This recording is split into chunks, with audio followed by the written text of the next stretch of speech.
நம்மளுடைய பட்டயம் எதுவாக இருக்க வேண்டும்?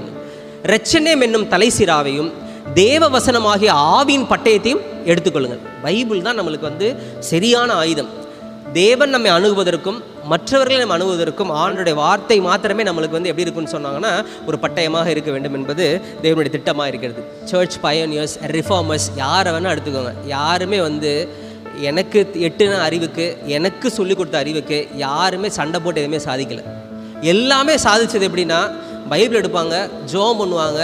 அது ஒரு நாளோ 2 நாளோ வருஷ கணக்காக செய்வோம். ஒரு ப்ராப்ளமை சால்வ் பண்ணுறதுக்கு நல்லா ஜெபம் பண்ணுவாங்க. அவங்க எடுக்கிற ஆயுதம் அதுவாக தான் இருக்கும். அநேக நேரங்களில் நான் தோற்று போயிருக்கிறேன். அநேக நேரங்களில் நான் வெட்கப்படும்படியாக எனக்கு நடந்திருக்கு. மார்ட்டின் லூத்தர் எதை எடுத்து அவர் தீசிஸ் அடித்தார்? சண்டை போடவே இல்லை. அவர் ஆண்டோடைய வார்த்தை எடுத்துகிட்டு போய் இதுதான் சொல்லப்பட்டிருக்கு அப்படின்னு சொல்லி போய் கொண்டு கொடுத்தாரு. அது ஜான் ஹஸ்ஸாக இருக்கட்டும், ஜெரோமா இருக்கட்டும், ஜேம்ஸ் ஒயிட்டாக இருக்கட்டும், எலன் ஒயிட்டாக இருக்கட்டும், எல்லா பேரும் என்ன பண்ணுவாங்கன்னா அவருடைய வார்த்தையை மாத்திரமே அவங்க எடுத்துகிட்டு போய் சொன்னதாக நம்ம பார்க்குறோம்.